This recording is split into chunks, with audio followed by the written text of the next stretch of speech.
Muchas gracias, señor presidente. Antes de nada, quiero trasladar las condolencias de mi grupo a las familias de los 164 fallecidos ayer por la pandemia. Señora candidata, hay una frase que marca su nombramiento. Una agencia pública de noticias no es una agencia de noticias del Gobierno, ni siquiera es una agencia oficial. Se ha mencionado y formaba parte de la carta de despedida de su predecesor, relevado en el cargo en febrero por el mismo presidente del Gobierno que la había nombrado tras la moción de censura, el mismo que la ha fichado usted y el mismo que hoy exhibe la peor ejecutoria de la pandemia en vidas humanas y en destrozo económico. Es inhabitual un cese en EFE cuando no ha cambiado ni el presidente del Ejecutivo ni la mayoría parlamentaria que le sustenta.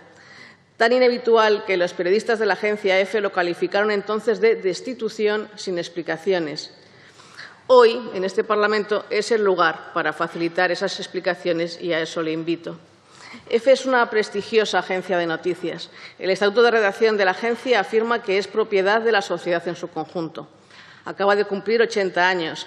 Tiene, según nos acaba de decir usted, 1.147 trabajadores, en su mayoría periodistas, y presta servicio de noticias en español a más de 100 países. Hay motivo para cuidar su prestigio y su futuro como agencia pública de noticias en español. Y yo creo que prestigio y futuro son las dos claves.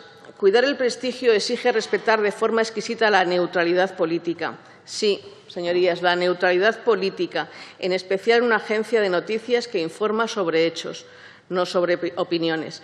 Una neutralidad que es mayor de la que se le pudo exigir a usted cuando fue alto cargo en la Secretaría de Estado de Comunicación, porque eso es un cargo mucho más político. Y esa neutralidad tendrá una garantía de respaldo democrático si retomamos el acuerdo de esta Cámara de principios de 2018 para impulsar la elección parlamentaria del presidente de EFE y desgubernamentalizar la agencia. El objetivo de aquella iniciativa de todos los grupos parlamentarios era y debería seguir siendo preservar la independencia y neutralidad de los medios públicos de comunicación y garantizar a su gestor el apoyo de una mayoría cualificada en el Congreso. Imagine, señora Cañas, que hoy su comparecencia fuera de verdad un hearing, como los que usted tuvo oportunidad de cubrir como periodista en las instituciones comunitarias. No una cuestión de idoneidad, requisito que creemos nosotros que usted cumple. Imagine que usted se sometiera a una votación para lograr el respaldo de una mayoría reforzada de esta Cámara. Imagine la diferencia de legitimidad para usted y la diferencia de prestigio para la agencia EFE. Y es verdad que la neutralidad exige un compromiso férreo con la libertad de información, con la libertad que deben tener los periodistas para informar con verdad de los hechos que ocurren. Insisto, en una agencia de noticias, informar con hechos, no con opiniones. Y el prestigio con el que EFE ha llegado a sus 80 cumpleaños reside en su amplia oferta factual de noticias contrastadas, ocurran donde ocurran.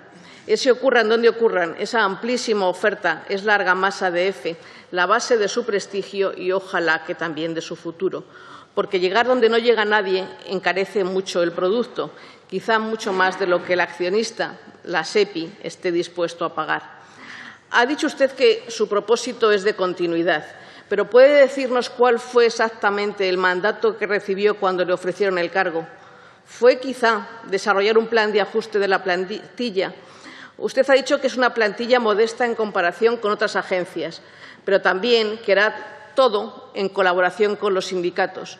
¿Qué es ese todo? ¿En qué consiste el plan de negocio y reestructuración de la agencia de la SEPI del que usted nos ha hablado?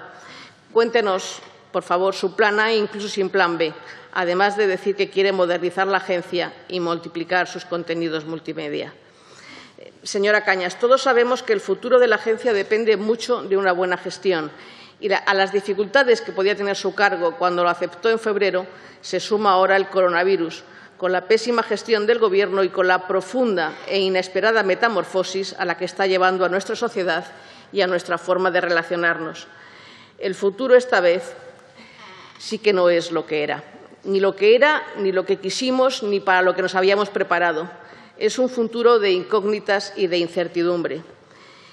Por eso, señora Cañas, solo le preguntaré para terminar por 5 cuestiones de gestión concreta que ya estaban previstas cuando usted aceptó el cargo, es decir, antes de que la pandemia lo pusiera todo infinitamente más difícil. Primero, tiene el encargo del Gobierno de hacer un ajuste de plantilla, sea con o sin ERE. Segundo, ¿qué va a pasar con Fundeu después de que el BBVA haya retirado su patrocinio? Tercero, ¿puede contarnos qué hará para recuperar la rentabilidad de las delegaciones de EFE en Latinoamérica? Cuatro, ¿cuál será el coste de los eventos internacionales de celebración del 80 aniversario que además han sido cancelados por la pandemia? Y cinco, ¿tiene algún plan para abaratar los gastos de establecimiento de las delegaciones de EFE con el uso de edificios propiedad del Estado? En resumen, ¿cuál es el futuro que su presidencia diseñará para la agencia? Señora candidata, le deseamos máxima neutralidad y mínimo sectarismo en su mandato.